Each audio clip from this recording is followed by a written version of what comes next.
는 북한 이탈 주민 정착 과정에서의 인권 증진 과제와 방향입니다. 국가인권위원회 이상철 상임위원님께서 좌장으로 세션을 이끌어 주시겠습니다. 그럼 이상철 위원님 세션 진행을 부탁드리겠습니다. 네, 안녕하세요. 어제 이어 지금부터 2021년 북한 인권 국제 심포지엄 두 번째 세션을 시작하겠습니다. 저는 인권위원회 이상철 상임위원입니다. 오늘 북한 인권 국제 심포지엄 2세션은 북한 이탈 주민 생착 과정에서 인권 증진 과제와 방향으로 북한 이탈 주민의 인권 보호 증진 방안을 논의하는 자리입니다. 오늘 세 분의 북한 이탈 주민 당사자와 5분의 토론자를 모셨는데요. 먼저 단상에 있는 토론자부터 소개해드리겠습니다. 백범석 경희대학교 교수님이십니다. 네, 안녕하세요. 네, 제 좌측에 앉아 계시는 김지연 남북보건의료교육재단 운영위원님이십니다. 안녕하세요. 또 김석향 이화여자대학교 북한학과 교수님 오셨습니다. 마지막으로 조명숙 여명학교 교장 선생님이십니다. 또 빠지셨네요. 김수함 통일연구원 선임연구위원님 제가 빠져서 죄송합니다. 이렇게 바쁘신 일정 가우신데 이렇게 사기의 권위자들께서 오셔서 감사드립니다.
토론은 예정된 순서대로 백범석 경희대학교 교수님부터 시작하도록 하겠습니다. 백 교수님께서 토론을 시작해 주시죠. 예, 방금 소개받은 백범석입니다. 지난 2004년부터 국가인권위원회가 개최해온 북한인권 국제심포지엄에 참여할 수 있게 돼서 큰 영광입니다. 코로나 사태로 인해 지난 2년간 북중 국경이 이제 봉쇄되고 각국의 이동 제한 조치가 강화되면서 탈북민의 국내 입국이 급감된 것은 사실이지만 이미 지난 2016년 이후 국내 북한 이탈 주민은 3만 명이 넘습니다.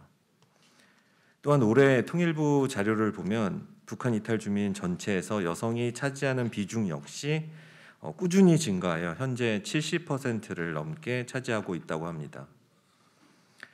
북한 이탈 주민의 보호 및 정착 지원에 관한 법률, 소위 북한 이탈 주민법을 통해 취업, 교육, 자산 형성, 보호 담당관 제도 등의 지원이 이루어지며 올해 발표한 제3차 북한 이탈 주민 정착 지원 기본 계획에서는 과거 2019년 생활고로 자신의 집에서 아사한 탈북무자 사건 등을 계기로 탈북민의 복지 사각지대가 재조명받으면서 여러 보완 정책들이 나온 것도 사실입니다.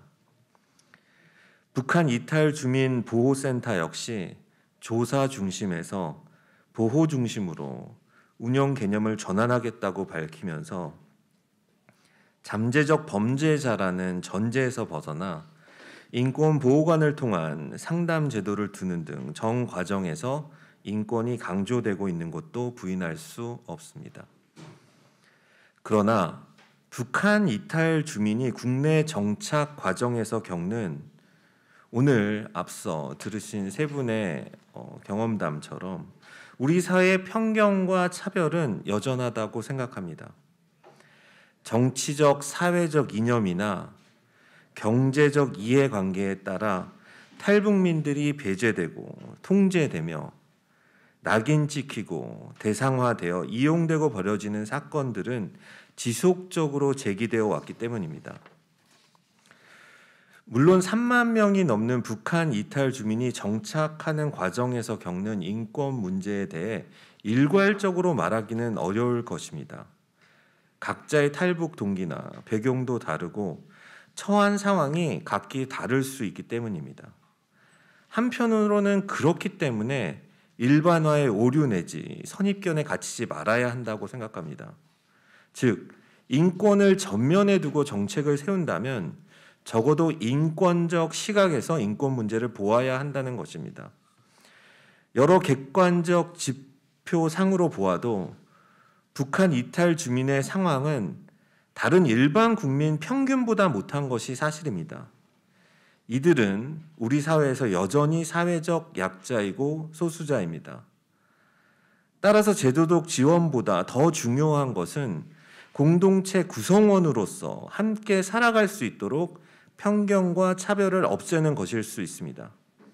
다시 말해 북한 이탈 주민을 보호해야 한다는 시혜적 측면에서 접근한 제도적 지원과 정책을 넘어서 한국 사회를 함께 살아가는 동등한 주체로서 북한 이탈 주민의 권리를 이야기할 수 있어야 합니다.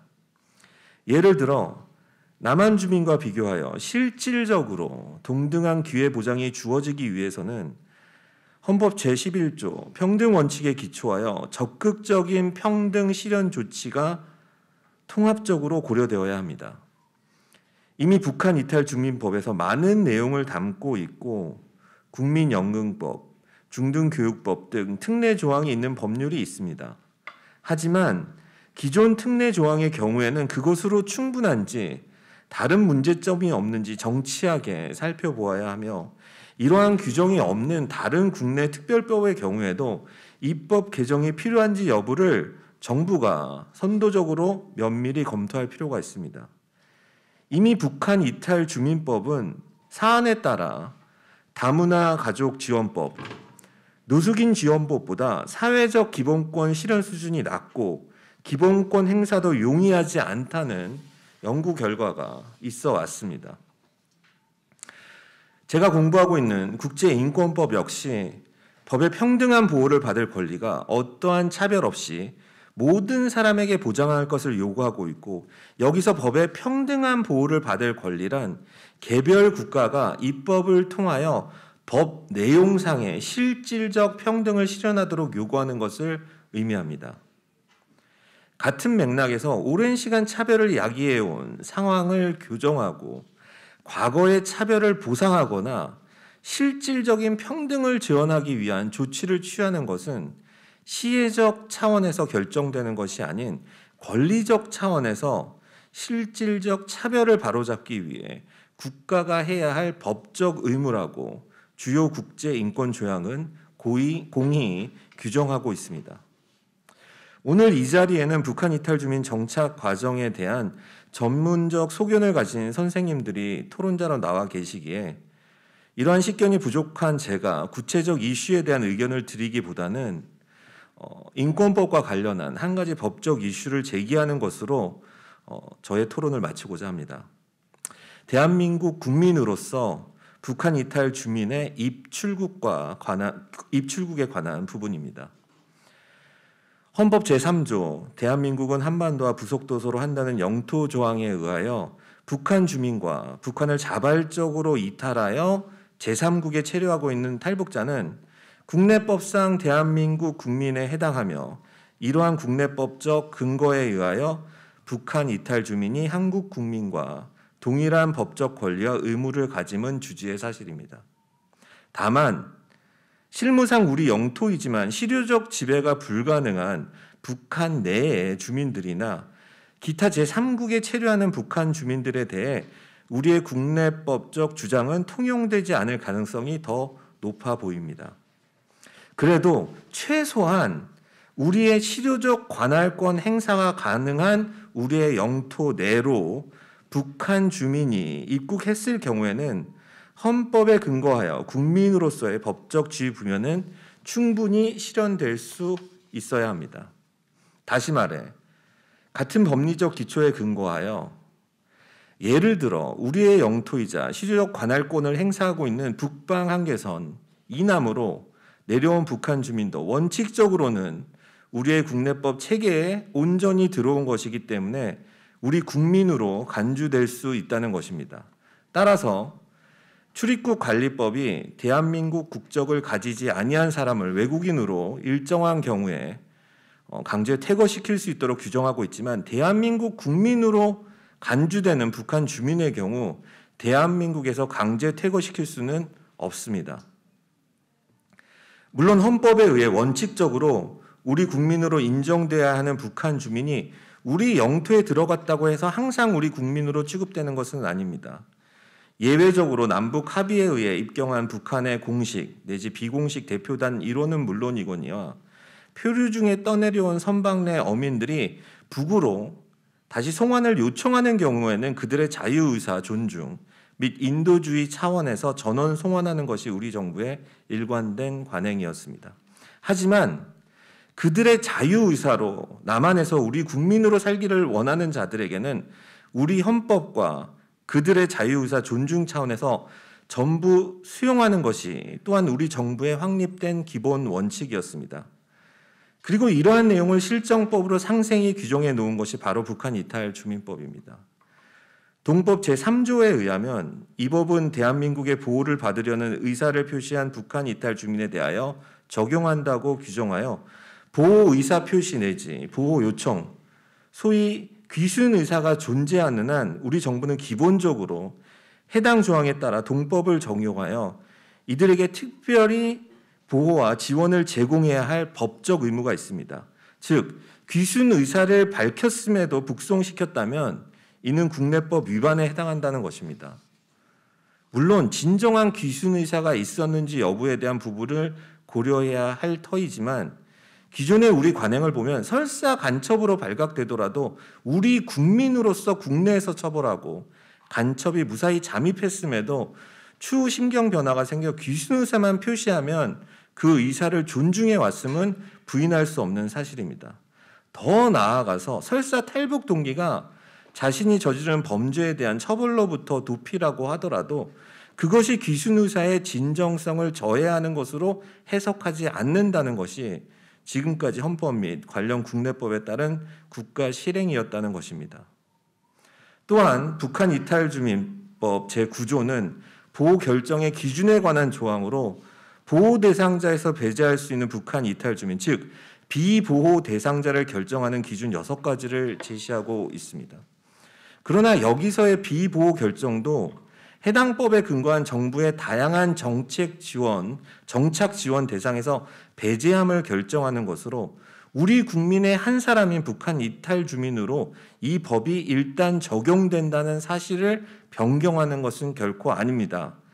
결국 이들은 우리 국민인 북한 이탈 주민으로 정부의 적극적 정착 지원 및 각종 세택에서 배제될 뿐이지 강제 송환의 대상이 될 수는 없습니다. 다만 필요시 한국 법원에서 가능한 형사 재판이 진행될 수는 있을 것입니다. 한편 이러한 강제 송환 금지 원칙은 국제인권법적으로도 확립된 국제관습법입니다.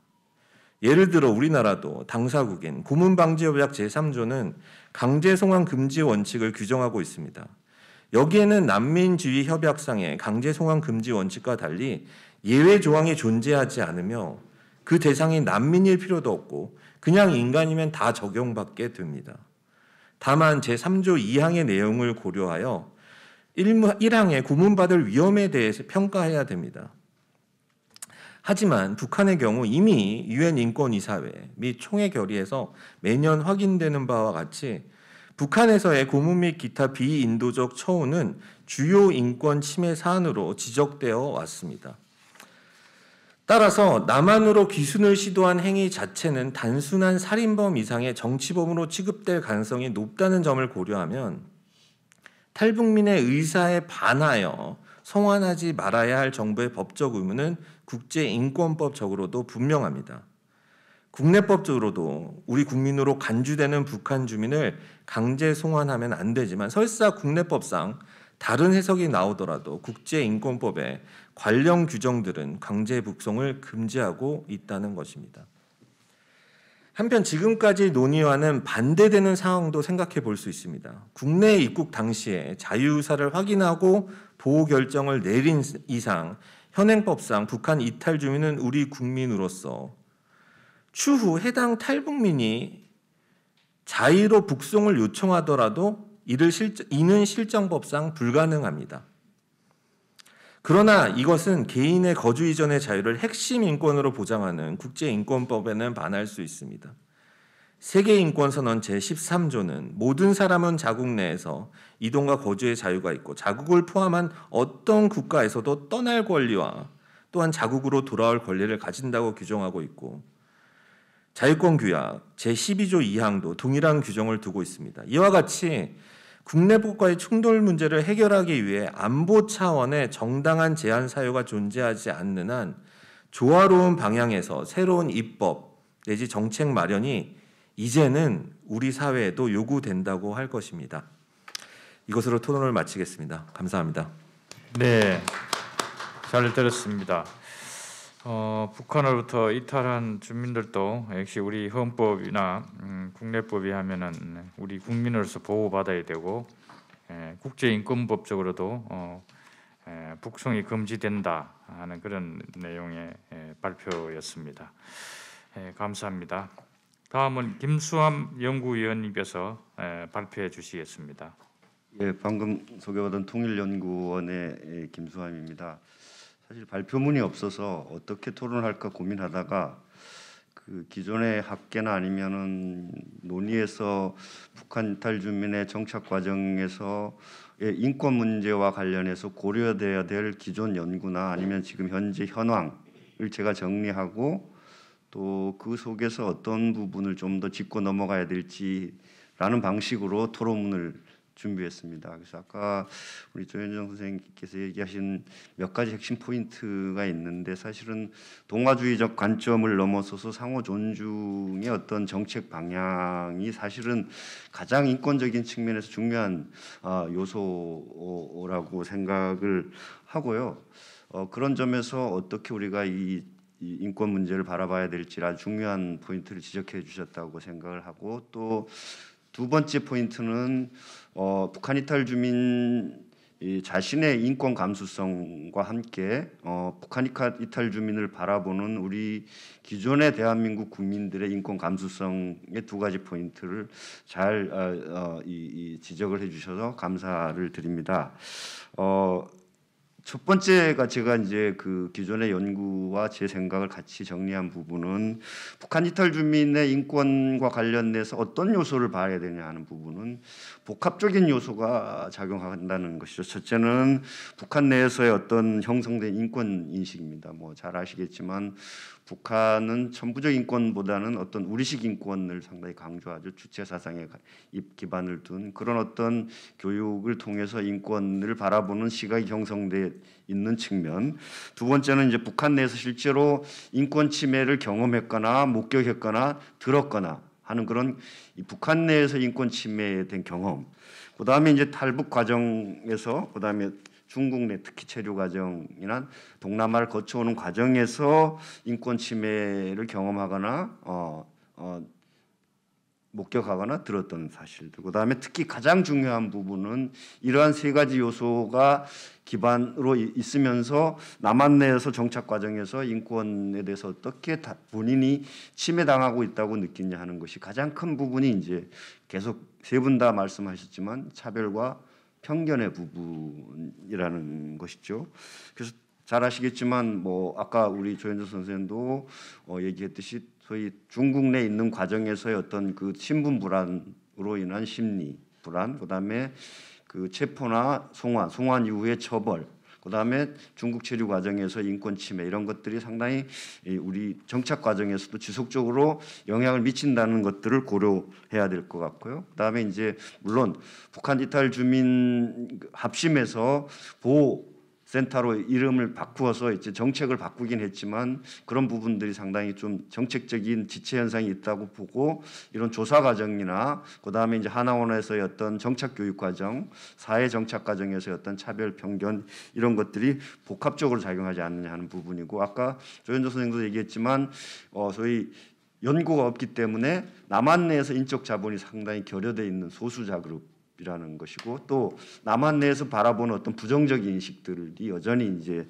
차별적 요소로 이제 되어 있고 특히 이제 이 북한 내 어떤 그런 그 소위 우리 평등이라는 관점, 비차별이라는 관점에서 북한 내 가부장적인 문화나 이런 것들이 지속적으로 영향을 미치고 있다는 것이고 이것이 남한에 입국해서도 재결합하거나 아니면 남한에서 가정을 이루는 과정에서도 부정적인 영향을 보이죠. 특히 이제 가정 폭력이나 성폭력 이런 부분에 대해서 영향을 미친 것입니다. 그래서 이런 어떤 네 가지 복합적 요소에 의해서 북한 이탈 주민의 국내 정착 과정에서 인권 문제에 전반적인 영향을 복합적으로 미치고 있기 때문에 인권 증진을 위해서는 정책 대안을 실효성 있는 정책 제안을 수립하기 위해서는 실태에 대한 어떤 정례적인 주기적인 조사가 필요하지 않냐 하는 거죠. 그런 점에서 보면 국가인권위원회가 2016년에 한번 했고 또 2017년에는 인권 피해 트라우마 실태 조사 이런 것들을 했듯이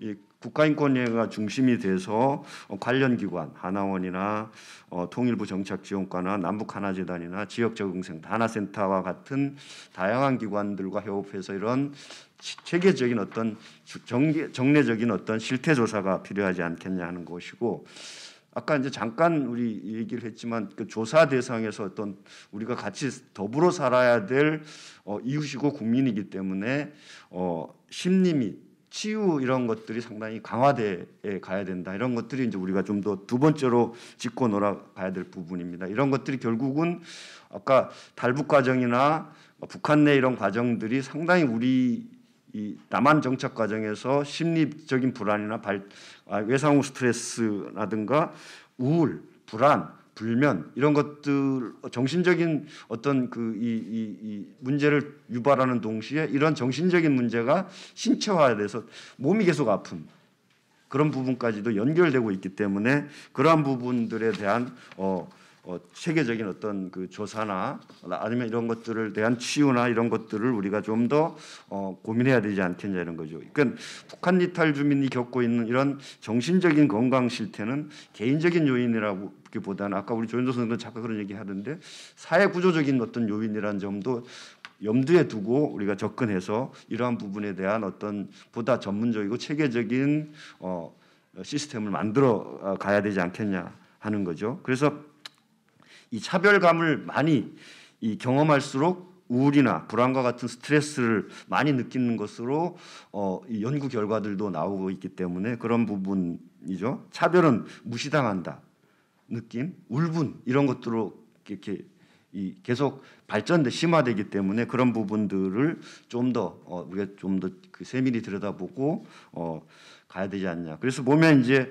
일부 이런 그 시스템들이 가동되고 있긴 하더라고요. 그래서 북한 이탈 여성 상담 및 심리치유센터 여성가족부가 이제 그 주체가 돼서 이렇게 그 위탁을 해서 하고 있긴 하지만 그런 부분에서 뭐 개인 상담이나 전문가 상담, 집단 상담 이런 어떤 프로그램들이 있긴 한데 이런 부분들을 좀 더 체계화해서 여성가족부나 통일부나 지방자치단체 관련 학계나 시민단체가 협력해서 보다 효율적인 체계를 수립하고 강화해 갈 필요가 있지 않겠냐 하는 것이고 또 하나 제가 이제 예전에 한번 다른 그 과제를 하면서 좀 더 눈여겨봤던 부분은 북한 내에서 이제 이런 고문 이런 부분들이 이제 그 소위 이 비인간적 대우 이런 것들이 상당히 많이 이제 이루어지고 있는데 이런 고문들이 개인의 어떤 그런 이 가족 생활이나 개인 생활에 상당히 영향을 미치는 연구 결과들이 많이 있고 있기 때문에 이런 고문에 대한 어떤 그 이 소위 이 피해가 어떻게 개인적인 삶에 영향을 미치는지를 좀 더 구체적으로 좀 더 사례 파악들을 축적해서 이러한 부분에 대한 대안을 만들어 가야 되지 않겠냐 하는 겁니다. 그래서 그 우울이나 자살 등 고위험군 집단에 대한 전문 상담 및 지원, 이런 사례 관리 이런 것들이 좀 더 확대될 필요가 있고, 폭력 의식 및 대처 능력 제고를 위한 매뉴얼 제작, 구체적인 폭력 예방 교육 실시 이런 것들이 필요하고요. 그다음에 이제 지역사회에서 이제 주기적으로 성폭력, 인권 교육에 대한 인식 개선 및 구체적인 대처 전략에 대한 정보도 제공하고 홍보도 실시해야 되지 않겠냐고 생각하고, 북한 이탈 여성들에 대한 맞춤형 정신 건강 지원 체계 이런 것들이 구축되어야 된다는 어떤 정책 제언들이 있어서 제가 여기서 한번 강조합니다.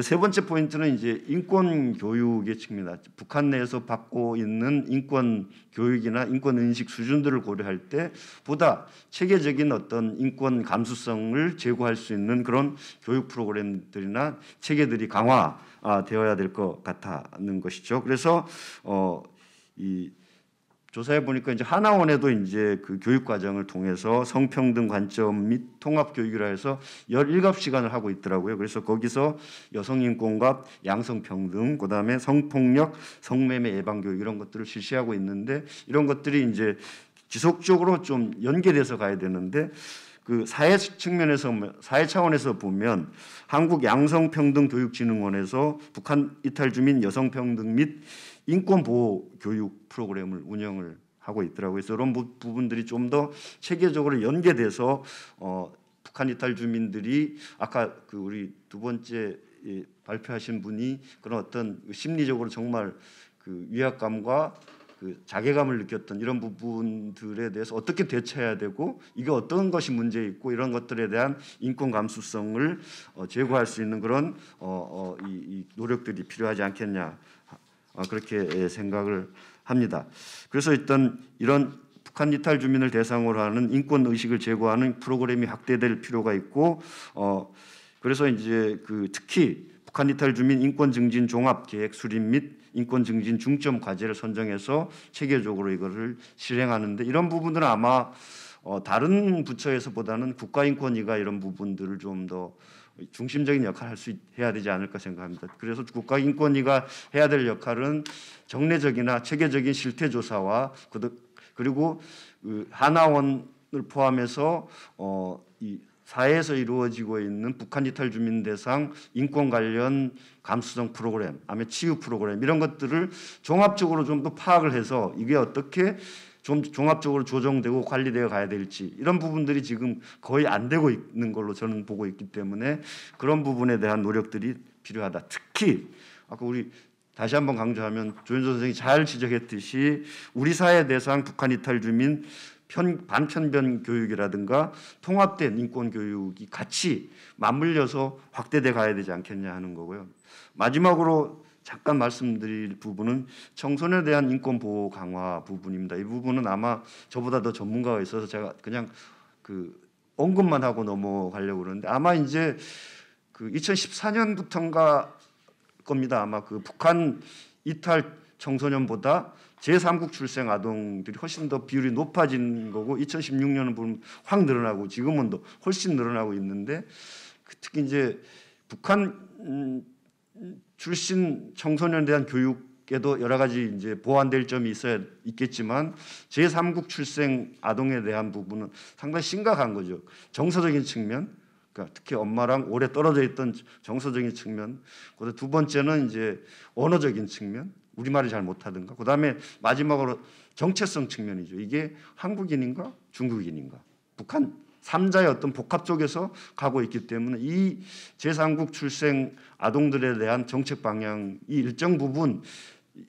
계속 보완되어 오고 있긴 하지만 이 부분에 대한 그 체계적인 보완 이런 것들이 필요하지 않겠냐 하는 그런 생각이고, 이런 부분들은 국내 다문화 가정하고도 좀 더 차별성이 있는 부분이기 때문에 다문화란 틀 속에서 전반적인 어떤 공통점도 있지만 차별점도 있다는 것을 인정을 하고, 좀 더 이런 제3국 출생 아동에 대한 인권 보호의 이 강화 이런 측면이 앞으로 강조되고 정책 실행 방안도 좀 더 세밀하게 만들어져야 되지 않을까 생각합니다.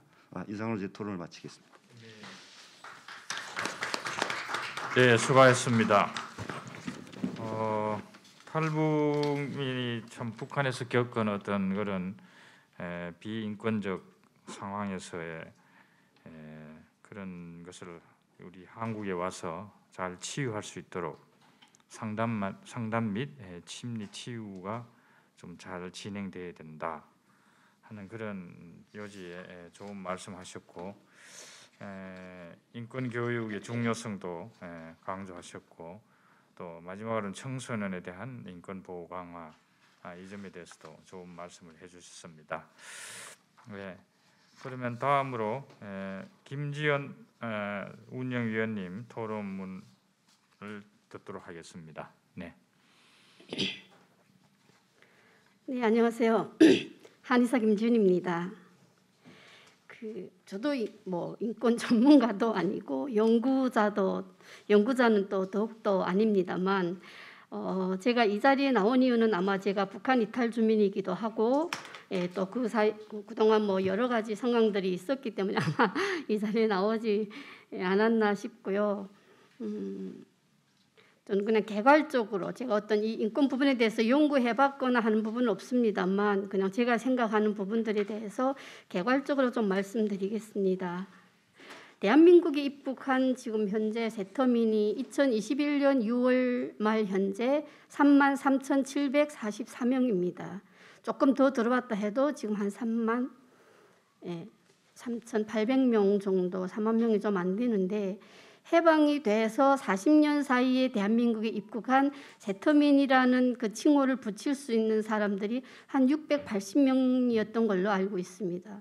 그리고 그 이후로부터 지금까지 3만 3천 명이 되었다는 것은 북한에서 온 사람들의 수가 굉장히 많이 증가하고 있다는 의미겠죠.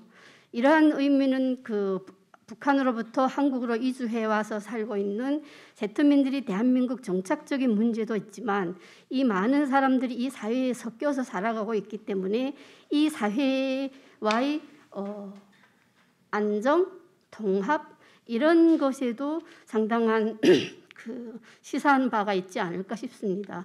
그러다 보니까 이전에 오신 북한에서 오신 분들에 대해서는 기순용사 또는 기순동포 이런 명칭으로 불리웠기 때문에 그분들에 대한 대한 정부의 뭐 어떤 정책이랄까 그런 거는 신변 보호 또는 뭐 생활 안정 이런 것이 치중이 되었다면, 지금은 어쩌면 생활 안정 신변 보호보다는 자립할 수 있는, 그들이 능력으로 살아갈 수 있는, 그래서 이 사회에서 당당하게 이 사회 구성원의 한 사람으로서 어깨를 겹고 살아갈 수 있는 이런 정책으로 가고 있지 않나 이렇게 생각을 합니다. 그러다 보니까 현 정부 정권 초기에도 현 정부의 북한 이탈 주민 정책이 생활 밀착형이었던 것으로 100개 공약 중에 하나였죠. 생애 밀착형이라는 게 그게 이 세터민들이 잘 적응 자립을 할 수 있는 그런 과정을 좀 만들어주겠다 하는 의미가 아니었나. 그것들은 세터민들이 권위를 보장하는 것도 있었지 않았을까 싶습니다만, 지금 현 정권이 마지막 시기가 다가왔지만 그런 부분에 대해서는 큰 성과가 없지 않았나 이런 생각이 들어서 조금 아쉬운 부분이 있습니다. 저는 개인적으로 북한 이탈 주민 지원 정책에서 중요한 거는 북한 이탈 주민 문제랑 또는 북한과의 관계, 그러니까 정치적인 것에서 북한 이탈 주민들을 조금 이 사람들에 대한 지원이나 정책이나 어떤 체계나 보호나 이런 부분들을 조금 분리하면 더 좋지 않을까 이런 생각을 합니다. 물론 분리하는 것과 지금 통일부 하나재단에서 함께 하는 것과는 좀 여러 가지 일장일단이 있습니다. 따져놓고 보면. 그래도 분리하는 것이 좀 필요할 것 같다 하는 이유는 우리가 남북한이 항상 첨예화되어 있습니다. 여러 가지 갈등 속에 놓여 있고 여러 가지 문제들이 순조롭게 봉합되지 않고 있습니다. 항상 남북한의 어떤 여러 문제들이 발생할 때마다 꼭 거기에는 세터민들에 대한 문제가 나도 모르게 끼게 되는 것이 사실 상당히 불편하거든요. 그러다 보니까 정부에서 아무리 생활 밀착형으로 이 사람들에 대한 자립을 주겠다고 말은 했지만 실제 북한과의 관계 문제가 제기되면 북한 눈치를 보는 거 아니냐 하는 문제, 그런 질타들이 나올 수밖에 없고 또 나오는 것이 당연히 또 사실일 수밖에 없는 이런 그 현실이 아닐까 이렇게 생각이 됩니다. 그러다 보니까 정책들이 제대로 실시가 되지 못했던 것이 좀 아쉬운 부분으로 남아있다고 생각하고요. 생활 밀착형 지원이라는 게 그 북한 이탈 주민들에 대해서 개인별로 또는 그룹별로 이렇게 정말 이 사람들이 자립할 수 있는 상황을 만들어주는 거잖아요. 이런 부분들이 정책적으로는 굉장히 좋지만 자칫 잘못하면 기존의 한국 분들한테 또 안 좋은 영향을 주지 않을까 이런 그 좀 의구심이랄까 걱정이 되는 것도 있습니다.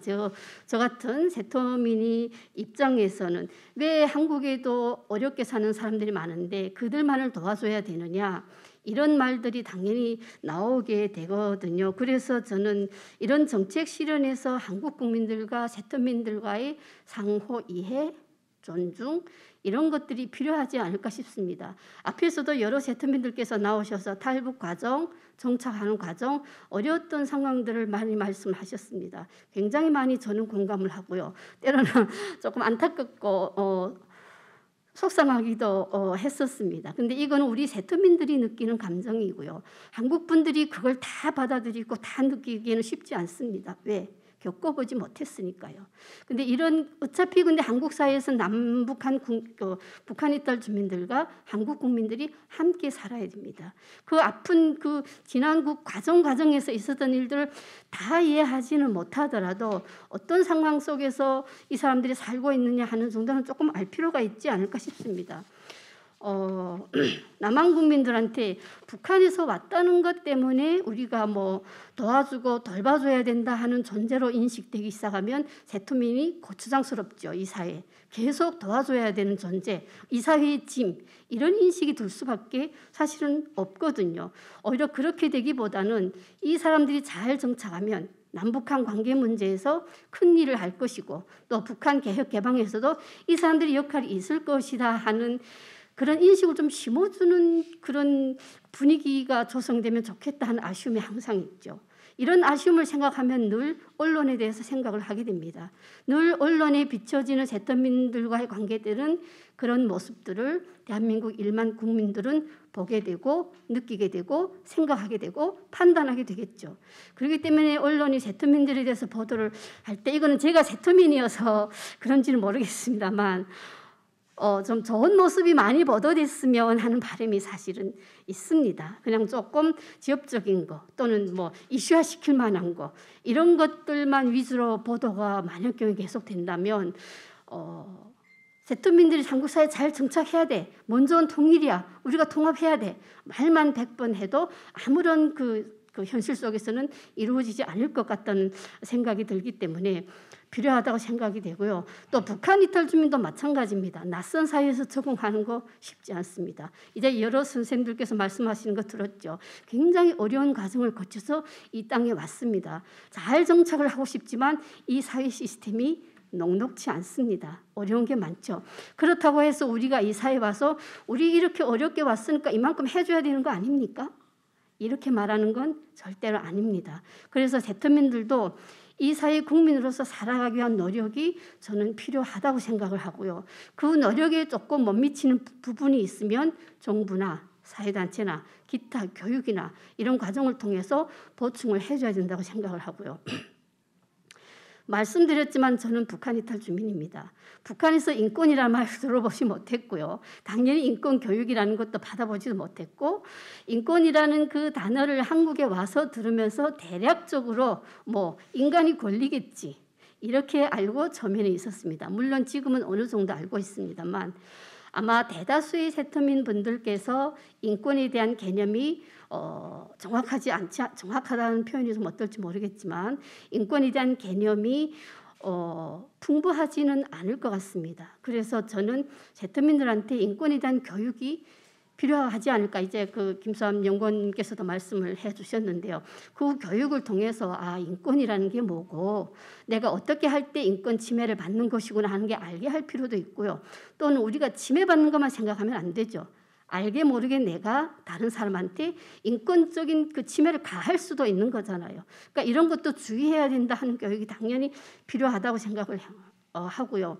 대한민국에 왔으니, 자유민주주의 사회에 왔으니 우리가 북한보다는 훨씬 자유로워. 내가 하고 싶은 거 마음대로 할 수 있어.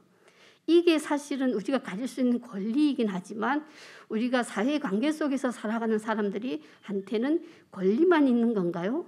사실은 의무도 있는 거잖아요. 이 권리를 내가 보장받기 위해서 지켜야 될 법적 기준, 의무 사항 이런 것도 있을 거거든요. 그런 것들에 대한 교육도 같이 잘 시켜서 우리가 북한 이탈 주민들이 이 사회에 정착을 할 때 이런 것도 내가 당연히 내가 받을 거기 때문에 받지만 또 내가 이 사회에 행할 수 있는 거는 당연히 행할 수 있는 이런 모습들을 정말 우리가 잘 몰랐던 거 배우면서 이 사회에 보여줄 수 있어야 대한민국 국민들이 이 사람들이 같이 할 만하네. 이런 생각을 하지 않을까 싶어서 이런 것들에 대한 제가 뭐 정책적인 걸 잘 몰라서 그런 어떻게 할지 모르겠습니다만 그런 관점을 가지고 어떤 정책이나 계획을 수립하면 어떨까 하는 이런 생각을 합니다. 그리고 그 북한 이탈 주민들이 한국 사회에서 사실은 취업하고 하는 과정도 저도 뭐 취업 좀 해보기도 했습니다만 취업과 직장에서 겪는 어려움, 업무 수행 능력, 관계 이런 것들은 사실 우리가 알게 모르게 불이익이 당할 때도 있고 알면서도 당하고 모르면서도 당하고 그럴 때도 사실은 많거든요. 그래서 저는 이런 것이 그 취업 과정도 힘들지만 직장에서 적응하는 것도 상당히 힘든데 이것이 딱 북한 이탈 주민만 힘들겠느냐? 저는 개인적으로 저도 회사 생활 해봤지만 잘 모르는 북한 이탈 주민과 같이 일해야 되는 한국 사회 기존 이 업장인 노동자들도 이 업장의 사람들도 힘들 거예요. 아무것도 모르는 사람이 와가지고 업무 흐름을 끊게 하든가 이러면 힘들 거거든요. 그러면 북한 이탈 주민도 힘들고 이 여기 기존에 있던 분들도 힘들 것이고 이 사람을 고용해서 월급을 줘야 하는 고용주도 힘들겠죠. 이런 과정에 대한 아무런 교육이나 그런 대책이나 이런 것 없이 그냥 직장 들어가서 일해라. 열심히 하면 돼. 사실 열심히 안 하는 세터민은 없습니다. 누구나 열심히 하려고 하고 열심히 하고 싶고 하지만 열심히 하려고 하니 정말 모르는 부분들이 많아요. 물어보려고 하면 되게 좀 저도 사실 좀 그랬었거든요. 그런 것들에 대해서 남한 국민이든 북한 국민이든 또는 고용한 고용주한테까지도 이런 잘 어울릴 수 있는 어떤 교육 시스템 같은 게 없을까? 저는 회사 다닐 때 그런 생각 참 많이 했습니다. 아주 오래전에 북한 이탈 주민을 고용하는 고용주한테는 국가에서 고용지원금을 줬었죠. 이런 것들이 어쩌면 잘못 인식이 되면 세터민들은 저거 내 때문에 받는 거잖아. 나를 줘야 되는 거잖아. 이렇게 인식하는 경우도 있었거든요. 사실은 그런 게 아닌데 이런 것들이 서로 어떤 커뮤니케이션이 잘 안 돼서 어떤 것도 서로 마음이 잘 통하면 이런 것들이 별거 아니겠는데 마음이 잘 통하지 않으니까 이런 것들 가지고도 문제가 하게 되지 않나 이런 생각이 들어서 저는 이런 부분들에 대해서도 상호 교육이 필요하지 않을까 이렇게 생각이 됩니다. 그리고 취업이 중요하고 취업이 취업 후 적응에 영향을 미치는 요인들 가운데는 저는 가족 구성원 중 연료자가 계시거나 또는 미성년자나 청소년 학생들이 있는 경우도 좀 어려운 부분이 있지 않을까 이런 생각이 듭니다. 사실 한국에 이렇게 와보니까 청소년 문제 같은 거는 사실은 관심을 가지고 있는 단체들이 굉장히 많습니다. 근데 노인 문제는 사실은 쉽지 않은 부분인 것 같아요. 한국 사회도 노인 문제가 쉽지 않은 부분이죠. 저는 의료인이어서 그런지 모르겠지만 노인 문제에 관심이 많고 특히 북한에서 오신 어르신들 이분들이 문제가 중요한 이유는 물론 이분들은 사회의 노동력으로 사회에 도움을 줄 수 있는 연배는 아닙니다. 그렇지만 이 노인 문제가 북한에서 오신 노인분들이 삶이 그다음 심리적인 고충이 이런 부분들이 안정되어야 이분들을 부양해야 할 일할 수 있는 노동력 그 사람들이 정착이 좀 더 쉬워질 수 있다고 생각하거든요.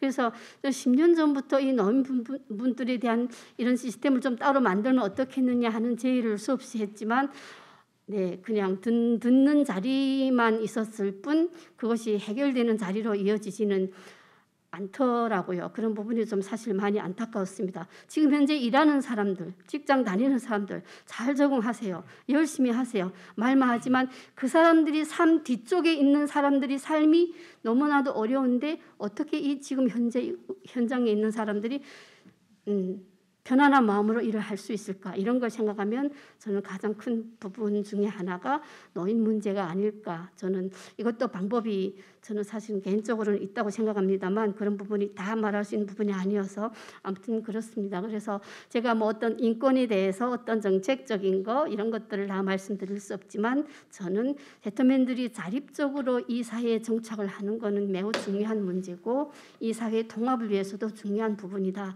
이렇게 생각을 합니다. 고맙습니다. 네, 감사합니다. 예, 뭐 우리 북한 이탈 주민들이 이 남한에 와서 정착하는 단계에서 쉬운 일이 아닙니다만 단순히 시의 보호 대상으로만 해서는 문제가 해결되지 않고 정착을 위해서 서로 상호 노력도 하고 교육도 하고 또 그런 권리의식뿐만 아니라 의무감도 느끼게 하는 그런 것이 필요하다라는 좋은 말씀을 해주셨습니다. 다음은 김석향 이화여자대학교 북한학과 교수님의 고견을 듣도록 하겠습니다. 네, 안녕하세요. 김석향입니다. 처음에 들어올 때 오늘 할 말 진짜 많은데 시간 조금 주시면 어떡하나 하면서 걱정하면서 왔는데 그렇게 쫓기는 것 같지 않아서 너무 다행이다 하고 생각을 하고 있습니다.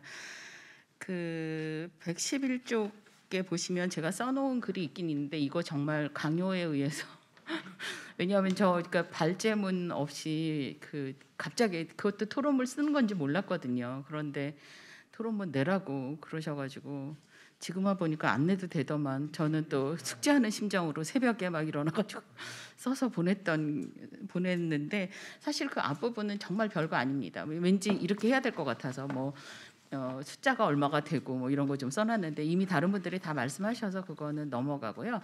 딱 한 가지만 그 부분에서 지적하고 싶은 게 있는데 제가 97년에 통일부 통일교육원 교수로 채용이 됐었습니다. 그때 30대 후반에 북한의 주체사상 가지고 박사 논문 썼다고 저 북한에 대해서 아는 거 1도 없는데 그래서 그냥 그거 가지고 통일교육원 교수가 됐는데 그때는 하나원이 없을 때였어요. 하나원이 99년 7월에 생겼거든요.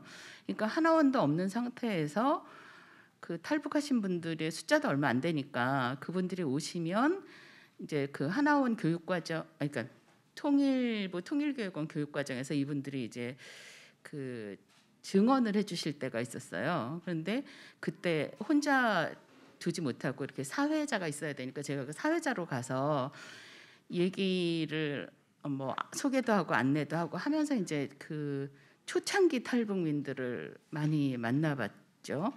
근데 그때 그 생각이 들었어요. 저렇게 중국에서 원하지 않는 혼인을 하고 그리고 아이를 낳아 그리고 북송을 당하기도 하고 아니면 한국으로 오기도 하고 저 아이들이 이제 자라서 20살이 되면 어떻게 하지? 그 문제를 우리는 대비를 하고 있나? 이런 생각을 그 시절에 했었습니다. 그래서 몇 군데 가서 이제 회의를 할 때 이 상황에 우리 주목해야 된다. 근데 아까 김지은 선생님이 얘기하셨잖아요. 노인 문제 중요하다 그런데 다 듣기는 하지만 아무도 안 움직입니다. 이것도 역시 안 움직였어요. 그래서 세월이 지났고 문제가 터져 나오는 게 지금 상황인 것 같아요. 그러니까 이게 무슨 말씀을 드리려고 제가 이 얘기를 하느냐 하면 북한 이탈 주민들이 언제부터 북한을 탈북해서 나온 숫자가 사실 몇 명이 되는지 우리 모릅니다. 북한이 뭐 우리가 그러니까 몇 명 나갔다 이렇게 얘기해 주지도 않거니와 첫 번째로 거치는 그러니까 몇 사람의 소수 인원을 제외하면 다 중국을 거치잖아요. 일단 중국에서 우리 몇 명 넘어왔다 이런 거 안 알려주잖아요. 그러니까 사실 뭐 몇 명이 탈북을 했는지 지금 탈북을 많이 하고 있는지 아닌지도 사실 잘 몰라요. 그냥 감각적으로 저렇게 막아대니 저렇게 총질을 해대니 아마도 숫자가 줄어들었을 것이다. 그리고 브로커 비용이 예전에 한참 쌀 때는 뭐 그러니까 200만 원 정도면 왔는데 요즘은 강 넘는 것만 해도 2, 3천 부르니까 그러니까 아마 못 올 것이다. 이렇게 그러니까 못 건널 것이다 짐작을 하고 있는 거지. 얼마인지 모릅니다. 근데 우리가 유일하게 짐작할 수 있는 게 일단 대한민국 안으로 입국하는 사람들이에요. 매년. 그러니까 매년 몇 명이 입국하는지. 근데 그거를 보면 그러니까 흐름이 있습니다. 그러니까 이게 2005년, 6년 정도 되면 국내로 입국하는 북한 이탈 주민들 중에서 여자들 숫자가 50%가 딱 넘어요. 그 전까지는 남자들이 많았다는 얘기죠. 그러다가 이게 75%까지 찍는 지점이 있습니다. 근데 정말 그러니까 이렇게 정말 선명하게 그 2011년 12월에 김정일 죽고 그 아들이 딱 올라서고 2012년도 자료를 보시면 반으로 뚝 떨어지는 게 보여요. 그러면서 이제 그러니까 나가면 이 국경을 넘어가는 사람은 무조건 총 쏴도 된다. 뭐 이런 얘기들이 이제 들리기 시작했거든요. 지금 얼마나 줄어들었는지 보시면 알 겁니다. 이게 숫자가 안 늘어나요. 3만 명 넘은 게 언젠데 이게 3만 3천 뭐 이렇게 해서 안 늘어나고 있거든요. 지금이 바로 그러니까 한참 탈북하신 분들이 많이 국내로 쏟아져 들어올 때는 우리가 정신이 없습니다. 그분들 뭐 이렇게 그 어디 배치하고 살 수 있게 기본적인 삶을 이어갈 수 있도록 그 이렇게 자리 잡아주는 것도 막 너무 힘겨우니까 그렇게 할 정신이 없거든요. 근데 지금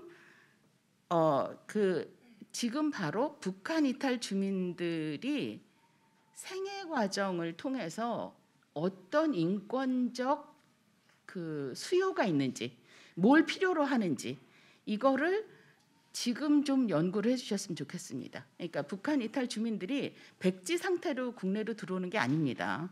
이분들이 30년이면 30년, 40년이면 40년 어치 삶의 역사를 가지고 들어오는 거거든요.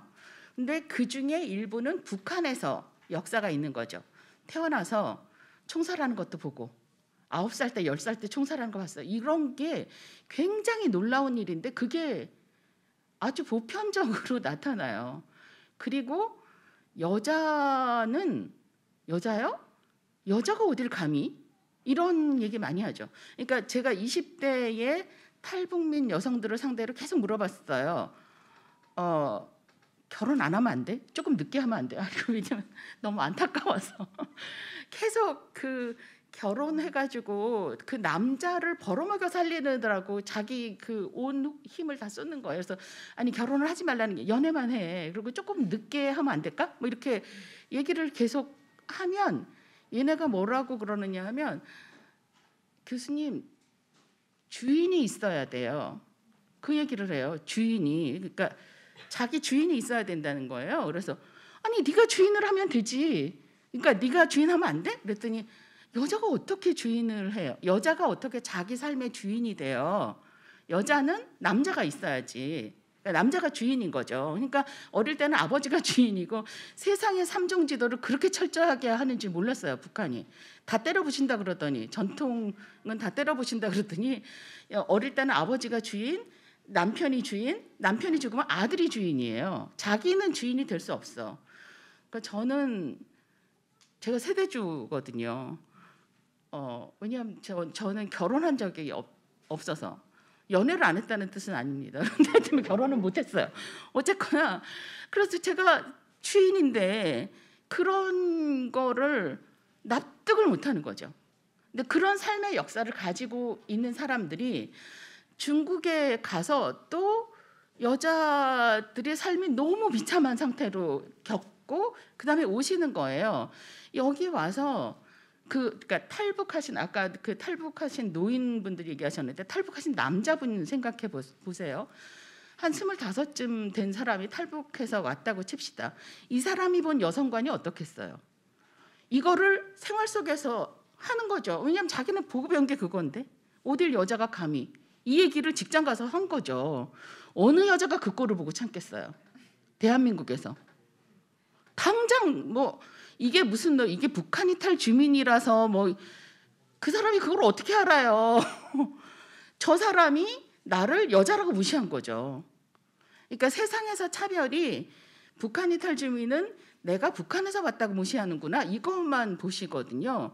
그런데 그 사람을 상대하는 사람들은 내가 여자라서 차별하고 내가 장애인이라서 차별하고 내가 외국인 근로자로 왔다가 결혼한 사람, 결혼 이주 여성이라서 차별하고 내가 노인이라서 차별하고 그런 차별을 다 받아요. 그러니까 이게 그 차별과 차별이 부딪히는 거죠. 아무런 중재 과정이 없이 그냥 꽝 하고 부딪히는 겁니다. 저는 실제로 겪은 건데 한 10년 전쯤 그러니까 제가 그 대형 강의를 100명 정도 들어오는 대형 강의를 하는데 맨 앞자리에 계단식 강의실이었고 맨 앞자리에 그 장애가 있는 학생이 휠체어를 타고 들어와서 맨 앞자리에 앉았어요. 왜냐하면 걔는 거기밖에 못 앉아요. 그러니까 이 휠체어가 들어갈 수 있는 자리여서 그렇게 앉아서 수업을 듣는데 당연히 굉장히 똑똑하고요.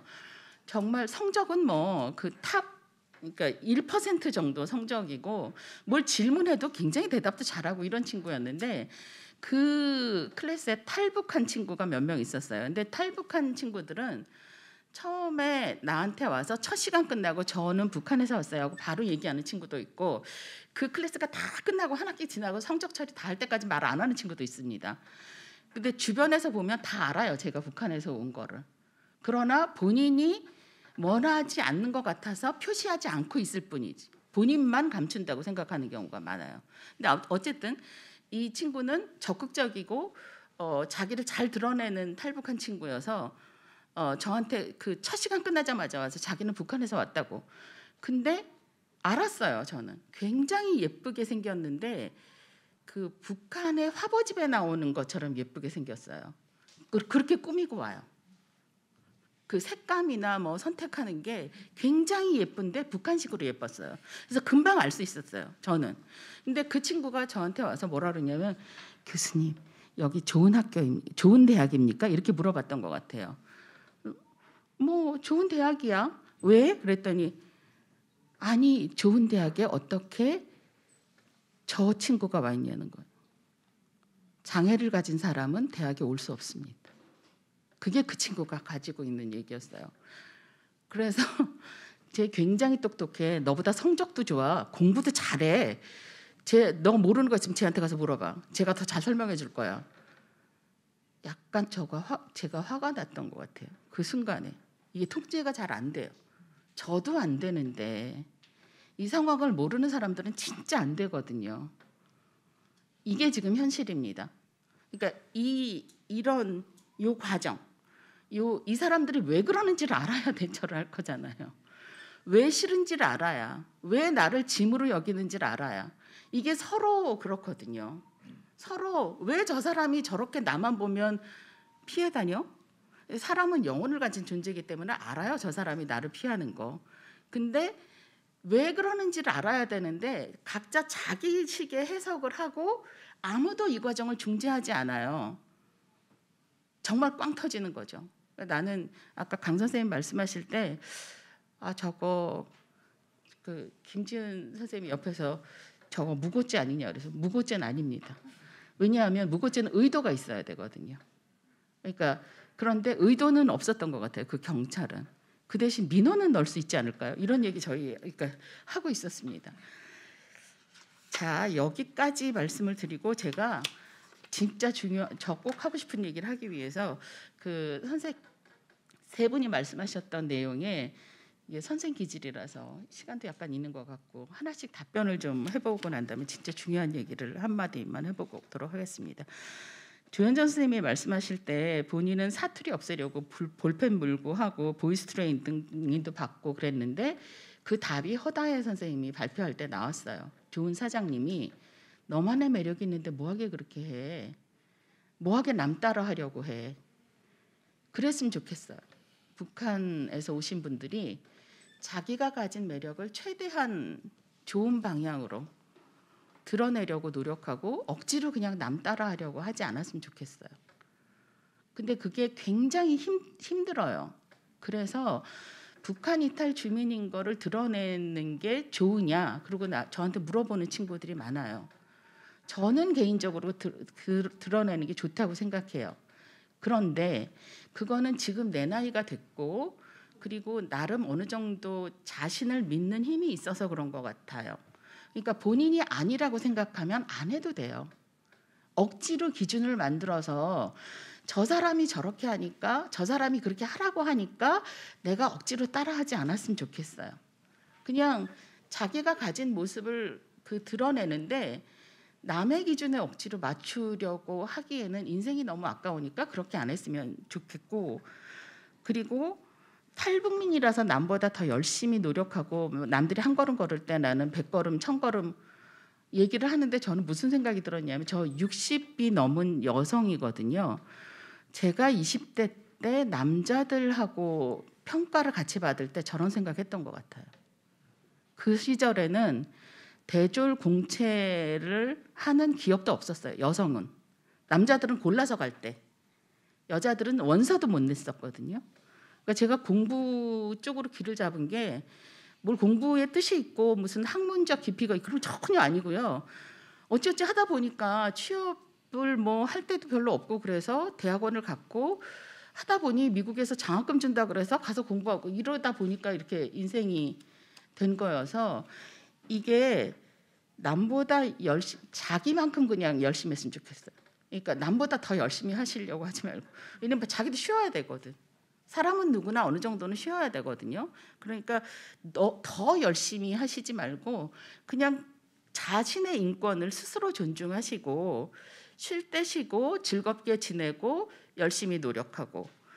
먼저 온 통일, 이거 저 정말 싫어합니다. 언젠가 한번 조명숙 선생님 말씀하실 때 제가 저 그 단어 싫어요 이랬던 것 같아요. 왜 먼저 와? 그냥 때가 돼서 오면 안 돼요? 그래서 뭐 그냥 억지로 내가 먼저 오게 할 필요가 없이 그냥 나는 내 자리에서 하면서 그랬으면 좋겠다, 이런 생각을 하고 있어서 이 탈북민에 대한 인식이 공식적 낙인, 비공식적 낙인, 자기 낙인 이렇게 있는데, 여러분이 노력하셔도 공식적 낙인 잘 안 없어집니다. 그래도 공식적 낙인은 없앨 수 있어요. 없애려고 노력할 수 있어요. 더 문제는 비공식적 낙인이죠. 잘 안 없어집니다. 진짜로 오래 가요. 자기 낙인은 노력하기에 따라서 그래도 없앨 수 있어요. 스스로 부끄럽게 여기지 않으면. 그러면 할 수 있어서 그런 걸 좀 더 그 자기 자신의 인권 감수성을 어떻게 최대한 높일 수 있나를 정말 그거를 여러분 스스로 먼저 노력하시고 주변에다 좀 당당하게 요구해 주셨으면 좋겠어요. 이렇게 해달라고. 내가 원하는 게 이건데 나를 이렇게 해달라라고 요구를 해주셨으면 좋겠고, 그 강윤철 선생님이 말씀하실 때 저 사건은 정말 원하시면 민원이라도 같이 넣어볼까요? 하는 생각이. 근데 이제 그때 먼저 결정하셔야 될 것이, 내가 그런 자료를 모으고 뭐 이런 걸 하면서 굉장히 노력을 해야 되잖아요. 그렇게 쓰는 시간과 그거를 내가 다른 곳에 쓰는 게 나한테는 뭐가 더 이익인가도 생각을 하셔야 하고, 어떻게 하는 게 더 좋을까 하는데, 중요한 건 내 잘못이라고 아까 뭐 말씀하셨던 게 있어요. 그러니까 내가 모르는 건 내 잘못이고 뭐 잘못은 아닙니다. 모르면 알려달라고 하시면 되죠. 그리고 주변에 난감해하는 상황은 좀 이해를 하시고, 이게 내 문제라서 내가 정말 노력할 거면 어떻게 노력해야 될까, 이것도 생각해 보시면 좋겠고요. 허다해 선생님하고 그 조현정 선생님이 말씀하실 때 사실 넘어간 것들이 있는데, 그게 북송이었습니다. 이게 제가 말씀드리고 싶은 중요한 내용이었어요. 근데 그 중에 한 가지는 아까 백 교수님이 말씀하셔서, 누구도 대한민국에 보호 요청을 했는데 그 사람을 그 사지로 돌려보내서는 안 된다고 생각하는 그 부분은 저는 정말 동의했는데, 그거를 백 교수님이 자세히 설명을 해주셨고요. 나머지 하나가 이건데요. 만약에 중국에서 중국인 남성과 결혼해서 그러니까 혼인해서 아이를 낳고 살고 있는 북한 여성들을 중국 정부가 북송만 안 시키면 어떻게 될까 하는 생각을 꽤 오래전부터 하게 됐어요. 몇 년 전부터. 그러니까 그 사람들한테 중국 정부가 뭔가 특별히 하라는 게 아니에요. 무슨 특별히 그 호구를 만들어 준다든가 아니면 어떤 무슨 의료 보호 혜택을 주라든가 이런 게 아니라 그냥 단순히 북송만 안 시키는 거죠. 그걸 우리 정부가 요구할 수는 없나?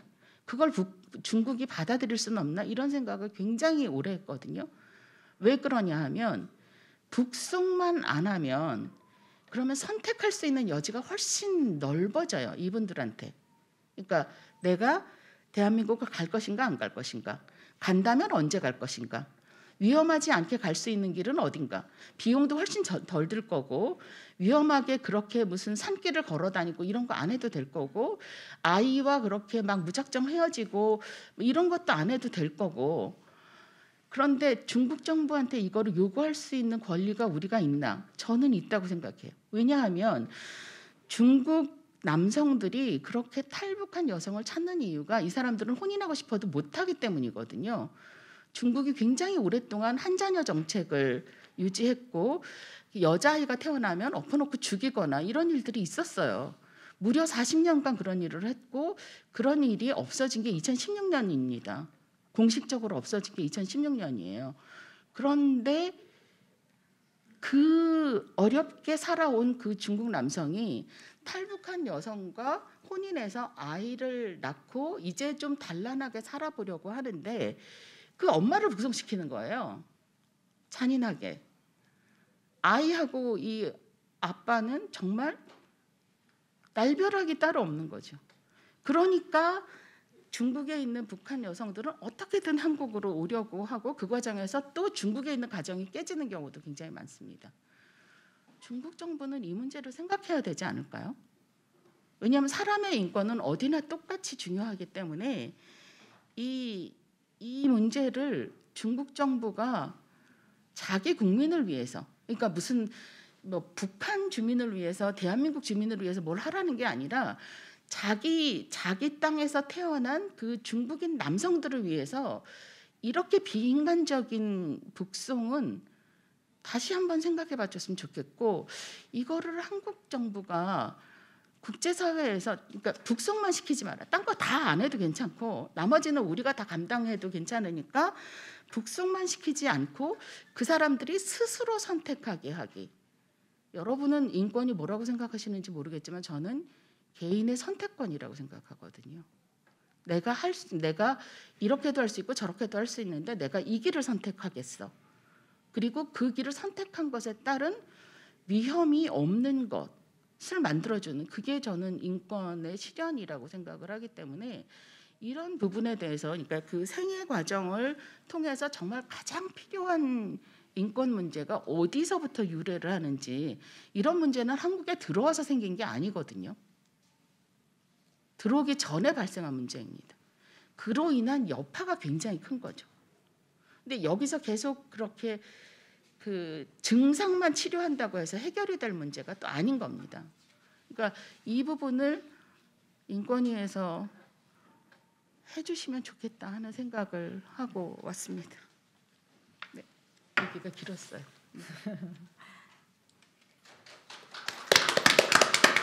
네, 김석향 교수님 좋은 말씀 감사합니다.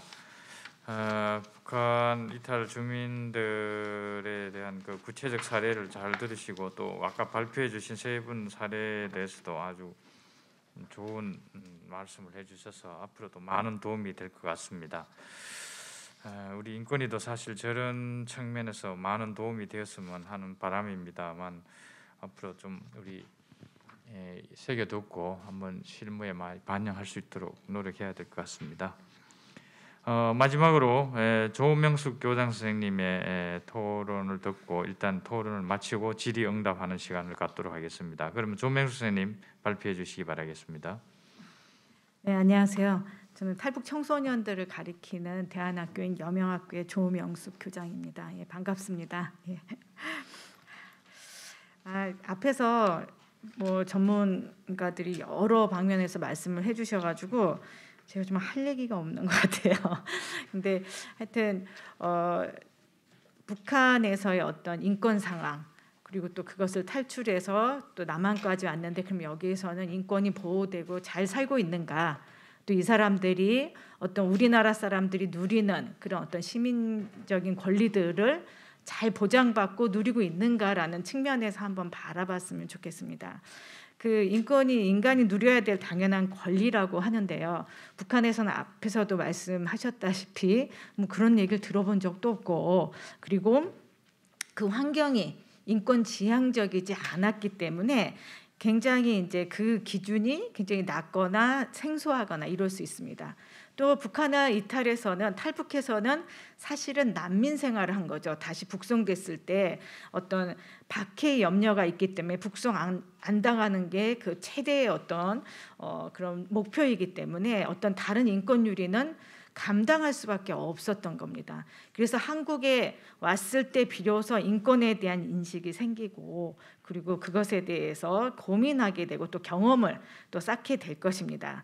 남한에 이제 많이 아까도 말씀하셨듯이 여성이 70% 이상 오시면서 오는 가정에 북한에서도 어떤 가족이 있고 또 중국에서도 가족이 다시 생겨나고, 그리고 그런 상황에서 북한의 가족들도 결손과 결핍에 상당히 노출이 되고, 또 중국에서의 그 자녀들이나 남편이 또 이제 어떤 결손이나 결핍 이런 거에 굉장히 노출이 되는데, 이 정도와 기간이 또 북한 이탈 주민마다 또 상이할 수가 있습니다. 근데 참 그 한국에 와서 이제 북한의 주민이 한국에 와서 남한에 이제 시민이 되는 거잖아요. 그럼 아프리카 속담에 한 아이가 한 아이를 키우려면 온 마을이 필요하다고 하는데, 아프리카는 부족 단위로 마을 단위로 살기 때문에 이게 국가라고 저희가 생각을 해도 됩니다. 그래서 이 아이가 그 독립적인 구성원이 되기 위해서, 그 사회 독립적인 구성원이 되기 위해서는 가족의 보호 이런 것들뿐만 아니라 그 나라 전체가 입체적으로 또 다각적으로 도와야 된다는 의미를 나타내는 거라고 생각합니다. 공동체가 모두 이 아이가 제대로 성장하고, 그리고 이제 그 독립적인 인원이 될 수 있도록, 사회 구성원이 될 수 있도록 전부 다 도와야 되는 거죠.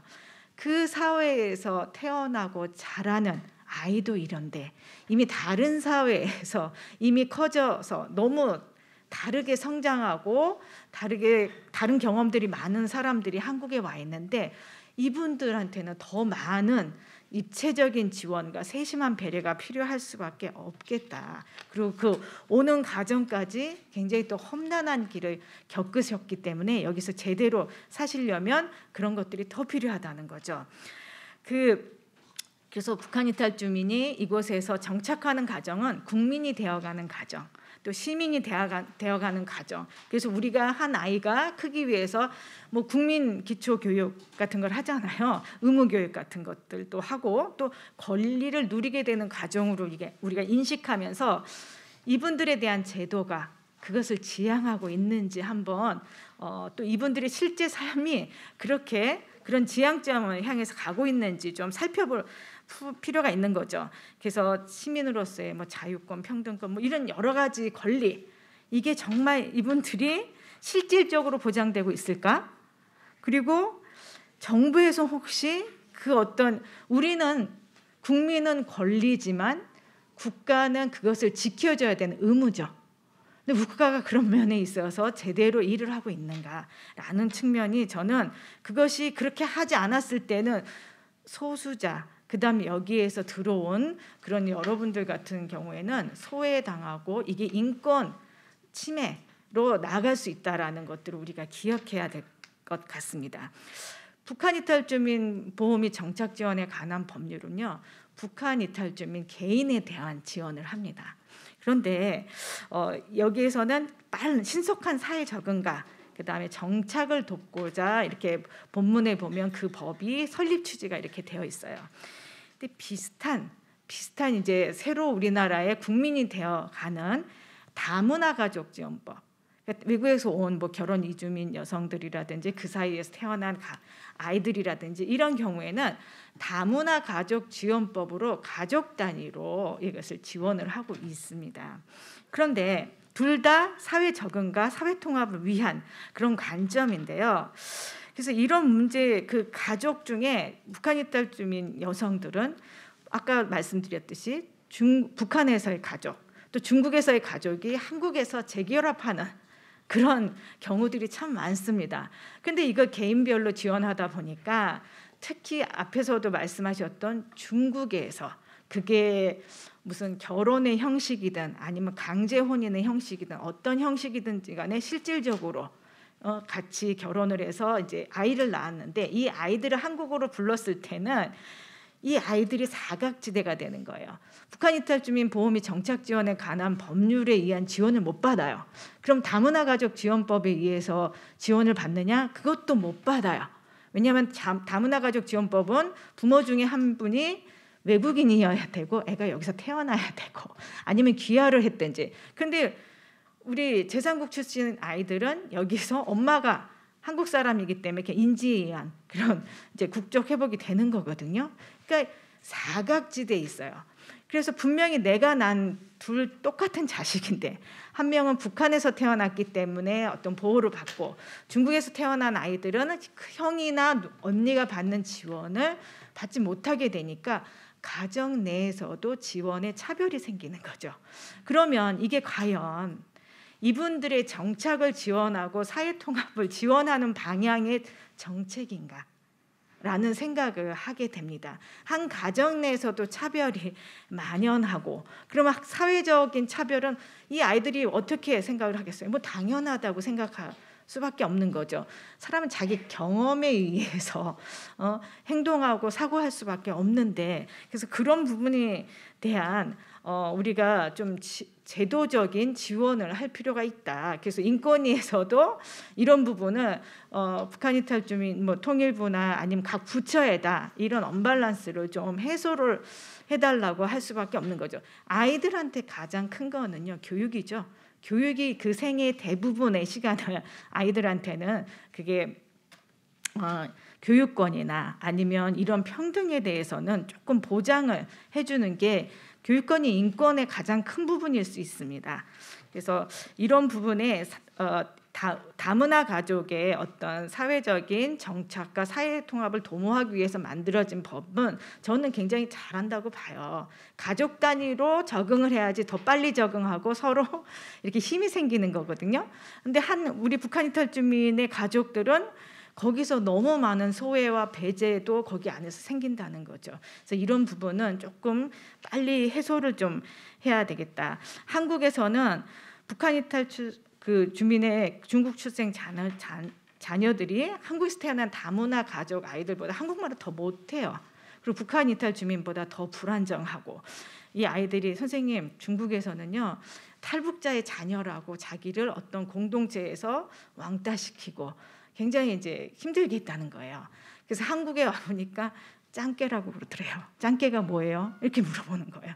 자기를 중국에서도 한국에서도 이게 옆에 끼워주지 않는 거죠.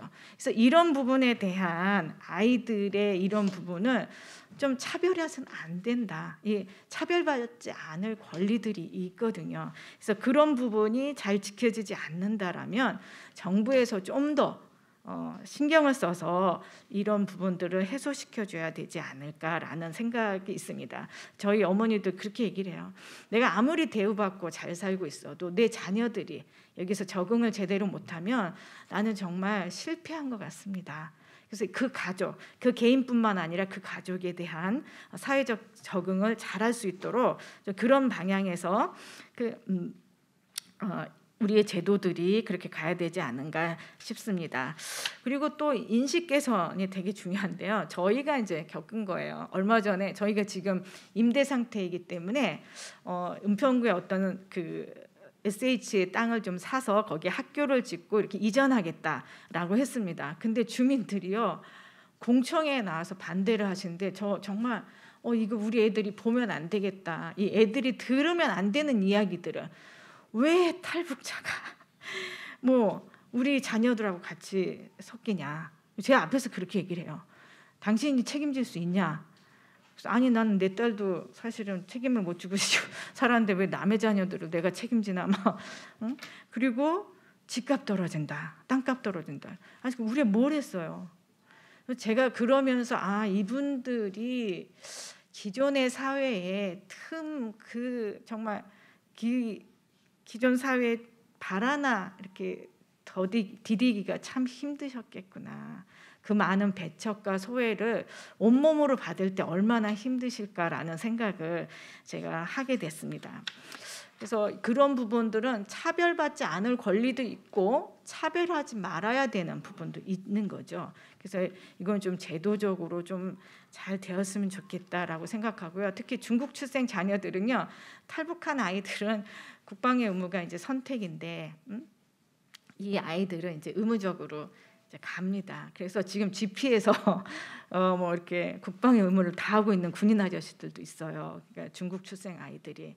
제가 그걸 보면서 이 아이들한테 사실은 우리나라 정부가 얘네들 한국말도 제대로 모르는데 그걸 체계적으로 가르쳐 줄 수도 없고, 우리는 한국말 배우는데 아주 애기들 가르치는 그런 교재와 그다음에 아니면 아주 대학생들 그리고 중고등학생들을 위한 자료를 보니까 너무 안 맞는 거예요. 얘네들하고는.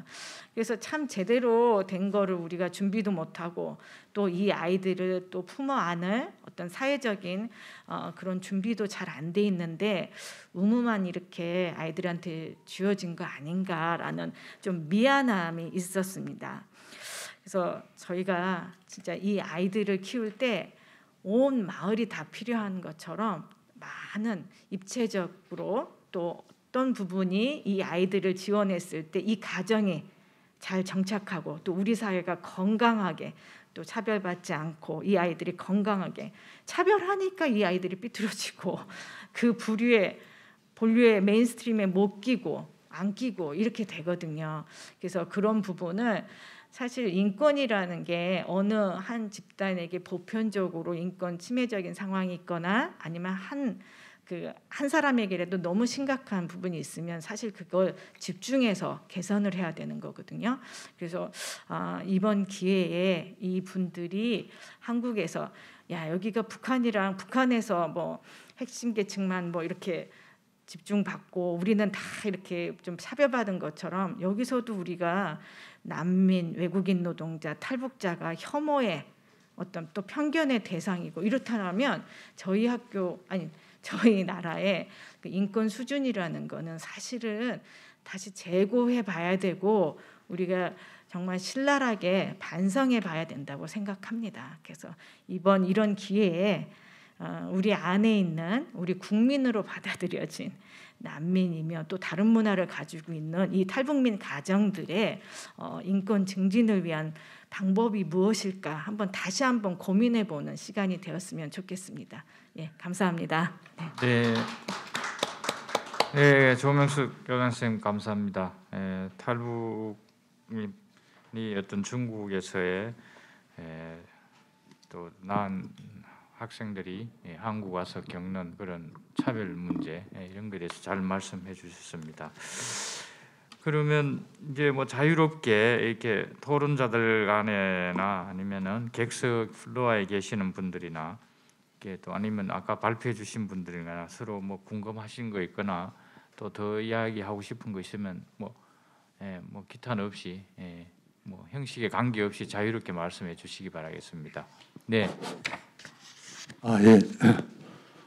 제가 초청장을 받아가지고 나이도 많이 먹은 놈이 괜히 참석했다는 생각이 드는데 저는 오늘 여기 와보고 느낀 게 탈북자들이 이 탈북민의 어떤 인권 정진에 관해서는 제가 북한 인권에서 한 17년, 16년인가 17년 있었는데 한 서너 차례 논의가 되었던 걸로 알고 있습니다. 그런데 제가 오늘 이 탈북민 세 분을 보니까 탈북민으로 전혀 보이지 않습니다. 정말로 놀랐습니다. 그 자체가 이미 인권이 정진된 거 아닌가 하는 생각이 듭니다. 쉽게 말해서 제가 1973년 서울에 와가지고 대학교에 딱 입학을 했는데 방학 때 대구 간다 이러니까 뭐라 그러냐면 야, 너 시골 가냐? 동기들이 그랬어요. 대구를 시골이라고 하는 거예요. 야, 이 새끼야, 대구 왜 시골이냐? 시골이라는 겁니다. 그렇게 무시당했어요, 우리도. 근데 뭐 별거 아니라고 하는 게 이상하지만 그 당시는 서울을 제외하고는 전부 시골입니다. 근데 서울에 있는 고등학교 나오는 애들은 굉장히 그 자부심이 뭔지 모르지만 하여튼 무시하는 그런 성향이 있어요. 무시당하는 굉장히 기분이 좋지 않습니다. 그러나 그걸 서기 위해서 시골 촌놈이 원래 출세 잘합니다. 그러니까 지금 오늘 세 분을 쳐다보니까 제가 옛날에 심포지엄에 참석했을 때 그런 어떤 세터민하고는 전혀 다른 인상입니다. 여기 계신 분들 다 아실 텐데 너무 인권에 대해서 인상, 자세, 문제의식 이런 게 전부 다 완전히 철저하게 돼 있는, 인식돼 있는 그런 분들이라서 저는 그건 전혀 문제가 될 거라고 생각하지 않습니다. 다만 제가 오늘 여기서 말씀드리고 싶은 거는 인권이라는 게 그냥 생기는 게 아니지 않습니까? 미국이라는 사회에 우리가 마찬가지로 미나리를 봐도 마찬가지 아니겠습니까? 그러니까 우리가 그걸 하나하나 이겨나가는 그런 모습으로 이런 심포지엄을 자꾸 함으로써 국제적인 인식과 이런 걸 해주는 게 바람직하다고 생각을 하고, 다음은 제가 오늘 변호사니까 제가 오늘 여기 섰는 거는 김석환 교수님 말씀하시는 중국에 대해서 북송하지 말라는 이야기는 여러 차례 우리 이제 제가 여기서 나갈 때 제가 같이 했던 뭐 한변이나 여러 군데서 그걸 많이 그 중국 대사에 관한 이런 데모도 하고 대한변협에서도 데모를 하고 많이 했는데도 불구하고 전혀 먹히지 않습니다. 국가에서는 그걸 하려고 하지 않습니다. 왜냐하면 그게 외교적인 문제가 생기는 건지, 그럼 우리가 노력 안 한 게 아니라 실제로 이제 법률적인 문제가 아니라서 변호사라든가 각 인권 단체들이 굉장히 노력을 많이 하고 있는데도 불구하고 그게 잘 먹혀들어가지 않은 현 정부에서는 뭐 과거 정부도 비슷하고 그게 끼어들려고 하지 않는, 북송을 저지하려고 하지 않는 그런 성향이 분명히 있는 것 같습니다. 오늘 여러분들 강의를 정말 잘 들었는데 앞으로도 계속 북한 인권이 증진되기를 바라겠습니다. 감사합니다. 네, 감사합니다. 네, 네, 또 뭐 예, 말씀하시죠, 김 교수님. 저 더 말하고 싶었는데 사실 시간이 많이 됐구나 싶어서 확 끊었거든요. 그런데 마침 변호사님이 지적을 해주셔서 저도 압니다. 한변이나 이런 단체들에서 어떻게 노력을 해왔는지도 알고, 저도 기회가 있을 때 개인적으로 말을 중국인들을 통해서, 근데 이분들의 태도가 굉장히 애매했어요. 그러니까 그냥 우리나라에 다른 나라 사람이 마음 놓고 와서 휙 지나가고 그러면 우리는 나라가 아닌 것 같아, 이렇게 얘기를 해서, 그러니까 국가가 국가로서의 정체성을 물론 아마 중국의 공무원이라서 그런 말씀을 하셨을 거라고 저는 생각하는데, 그럼에도 불구하고 그분이 여자분이어서 그 여자들이 겪는 그 끔찍한 상황에 대해서는, 그러니까 너희가 이 사람을 북송시키면 이 여자가 북한에 가서 어떤 과정을 겪는지 알지? 그러니까 그렇게 얘기를 하면 그 부분을 이렇게 주춤하는 그런 느낌이 있어요. 제가 그거를 어렵다고 생각하고, 국가가 참 하기 어려운 일 중에 하나고, 또 요즘처럼 그 중국과의 관계가 어려울 때 이런 얘기를 꺼내는 거는 국가로선 참 하기 어려운 일일 거다라는 생각이 듭니다. 그럼에도 불구하고 국가인권위원회는 정부의 행정조직 중에서는 좀 독특한 조직입니다. 그러니까 그런 말을 할 수도 있는 조직인 거죠. 그러니까 이게 다른 행정조직, 통일부는 오히려 그런 말을 하기가 어려운데, 국가인권위원회는 국가인권위원회이기 때문에 이런 말을 해도 된다고 저는 생각을 하고요. 만약에 중국 정부를 향해서 하는 게 정말 어려우면 국제사회에서 얘기를 하셔도 될 것 같습니다. 그리고 중국을 향해서 말할 때 정말 중요한 게, 아까 지나간 거였지만 무려 40년 가까이 원차일드 팔러시를 한 결과 그러니까 그 중국 남성들의 삶을 사실은 박탈한 거예요. 정부가 중국 정부가 자기 국민의 삶을 박탈한 겁니다. 그런데 그 사람들이 어렵게 탈북한 여성하고 이제 그게 뭐 비록 매매혼의 형태를 띠건 가니까 불행한 사람도 많은데 그중에 행복한 사람도 많거든요. 그리고 이제서야 겨우 가족을 이루고 자녀를 놓고 그 삶의 즐거움을 맛보려고 하는데 그걸 북송이라는 걸 통해서 다 뺏어버리는 거죠. 순식간에. 그거는 막을 수 있지 않을까요? 이건 정말 굉장히 인간적인, 그러니까 인간의 욕구 중에서도 아주 기본적인 거거든요. 그리고 중국 정부는 자기 국민을 향해서 2번 그렇게 나쁜 짓을 하면 안 된다고 생각해요. 이 대명천지에 2021년에 중국 정부가 G2를 스스로 원하는데 그런데 그런 일 하면 안 되죠. 지금이 어떤 세상인데. 그러니까 이거를 하나의 채널로 뭐 청와대가 혹은 뭐 통일부가 외교부가 이렇게 하기에는 굉장히 부담스럽고 힘든 일인 거 압니다. 근데 그걸 위해서 아마 사전에 학자들이 먼저 담론을 만들어내는 게 필요할 거다라는 생각이 듭니다. 그리고 언론도 협조를 해야 될 거고 만약에 정부 부처 중에서 할 수 있는 데가 있다면 인권위원회밖에 없을 거다라는 생각이 들고요. 그런 뜻에서 말씀을 드렸던 것입니다. 네, 또 뭐 말씀하시고 싶으면 하시죠.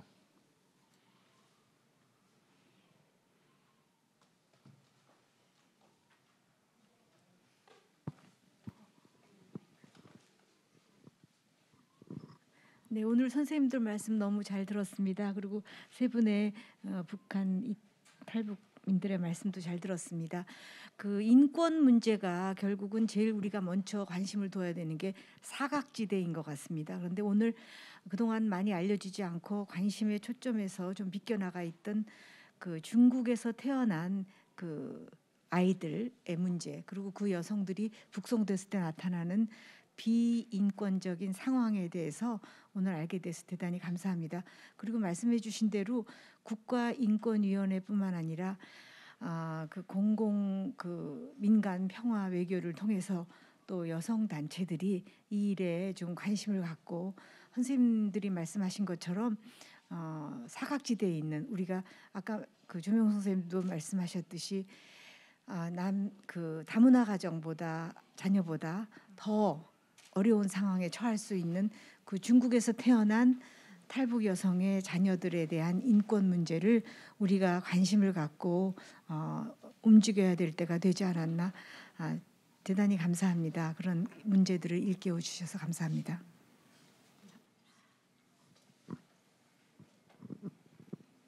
네, 그러시면 뭐 이렇게 오늘 뭐 좋은 말씀 많이 나오셔가지고 여러 가지로 다 짚어진 것 같습니다. 그럼 슬슬 마무리를 해야 될 것 같습니다.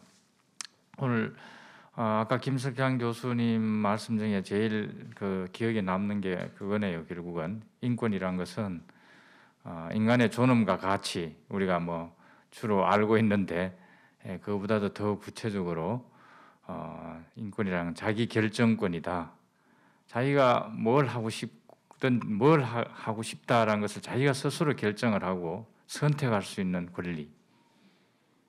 그런데 그 선택을 했을 때 어떤 불이익이나 공포나 협박이 없어야 되고 그 자기가 선택한 결정이 자유롭게 잘 이행이 될 수 있는 사회. 그것이 바로 인권이 보장되는 사회 아닐까요? 그래서 아주 자기 결정권이 잘 행사되는 사회가 진정한 인권 국가 같습니다.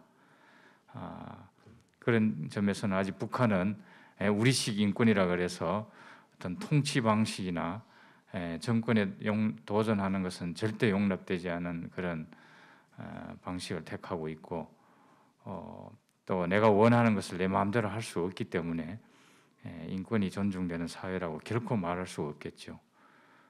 그런 점에서 앞으로 우리 북한 이탈 주민들이 이 한국에 오셔가지고 자기 결정권을 무한히 잘 행사하고 또 그거 결정한 것이 잘 존중되고 이행될 수 있도록 우리 사회나 국가가 잘 보듬어야 되겠다 이런 생각을 하면서 오늘 토론을 전부 마치고자 합니다.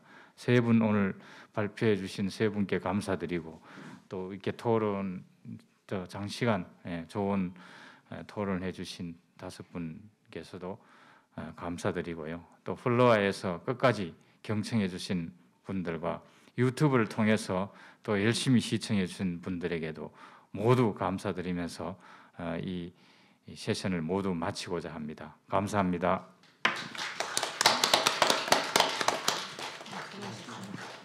수고하셨습니다.